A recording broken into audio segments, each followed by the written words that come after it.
evil you are and the more you lose. And he said, unfortunately, you're going to lose in the end.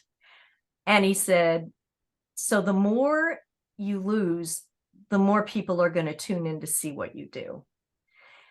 And I mean, it was great advice because we would love doing scenes together. Oh my gosh, it was just amazing. I loved it because you're trying to out evil each other. So it was great. And did you feel everyone hated Katherine? Because I didn't. I secretly loved Katherine. I mean, it was almost like you hate her, but you love to hate her, and that makes you love her, right? It was funny because I had, at the height, I remember there was an episode called The Letter. And the letter was, I tricked Pam into signing divorce papers or whatever, and she didn't know. And then I tell Bobby that I found it in the trash and look what she did. And, and it was just, I mean, the epitome, you just want to strangle Katherine at that moment. So after that aired, I went to the grocery store. And this woman comes up, she sees me in the aisle and she rams her cart into the side of mine. And she says, you leave Bobby alone. And I went, hey, they make me do this. I said, that's not really me. And she goes, God, I hate you. I hate you. And then some other girl in a restaurant, she had a real attitude and would just throw my food at me. And I'm like, all right, okay, this is great. But then again, there were people who would come and go, I love what you're doing. You're so mean.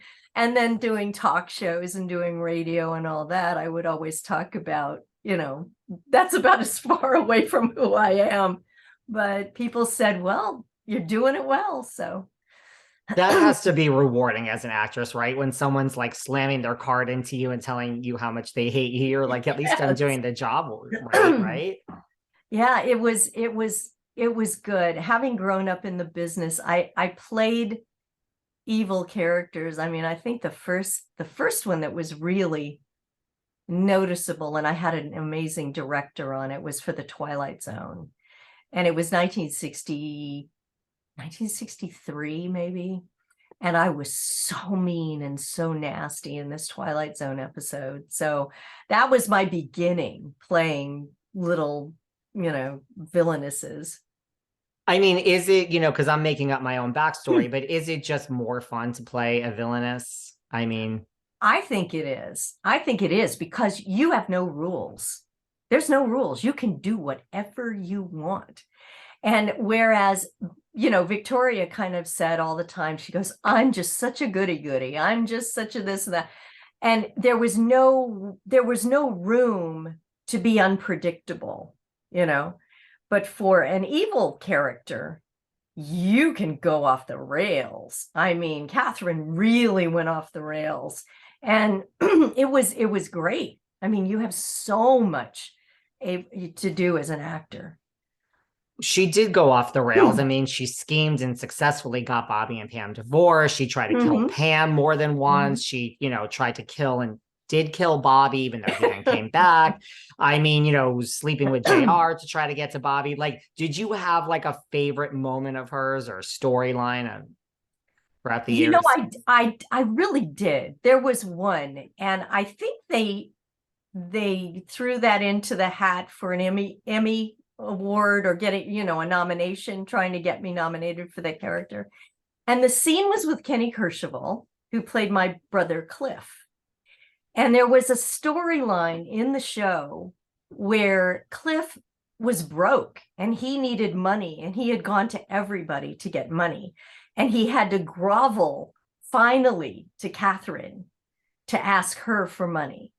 And the scene we did, Kenny and I had so much fun with it because it was just one of those, how much do you need and this and that, and then he's begging, and he gets to this point where he goes, are you going to give it to me?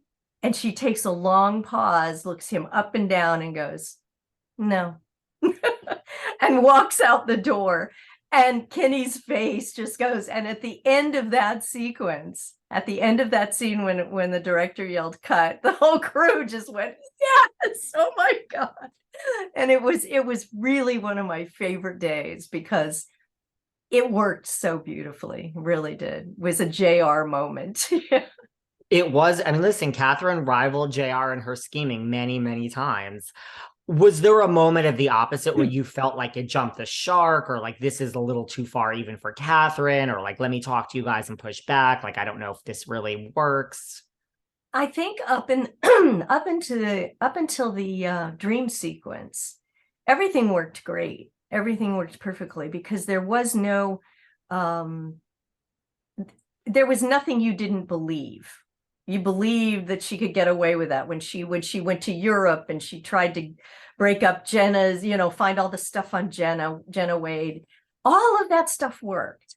And I think it was when they asked me to come back after Bobby, he showed up in the shower and they go, oh, you're alive. Can you please come back to the show? We need you. And I thought about that. And I even said to Lenny, I said, Lenny, are people going to buy this? I mean, are they really going to believe that it was all a dream? That was an entire season. And he said, well, they're going to have to because Patrick wants to come back. I think that at that point, it was kind of sketchy. And then I think they wanted to make it seem like I kidnapped Pamela and I took her away and, she got in the accident or whatever and got burned. That was kind of pushing it a little, I think. Did you, speaking of the dream, like, did you, because Patrick wanted to leave at that point to pursue other opportunities at the end of season 8, like, did you want to leave Dallas at that point? Or was your, like, being written out just a byproduct of, like, without Bobby, there's no need for Katherine at this point? Well, I knew it was coming. And I knew that at the end of that show, that would be it for her. I figured she was dead forever. and I got pregnant. So when you see me in the car and they pull my head back and my wig falls off and that death sequence thing, I'm 7 months pregnant. So I was fine leaving the show. And I thought, this has been a great run. I love it. I'm going to move on. I really wanted to move into comedy and do really stretch kind of doing something like that. Wow, was that difficult. Nobody wanted me for comedy at all. So it was, I raised my kids. I had 2 kids and I kept working, but boy, I was really trying to live down that character and it was hard. Right. Like you get typecast and, Yeah. in that. Were you ever in the mix for a comedy or anything else that we know of, like where we could say like, oh, wow, you were almost one of the Charlie's Angels, not that that's a comedy or something like that. You mentioned Charlie's Angels earlier.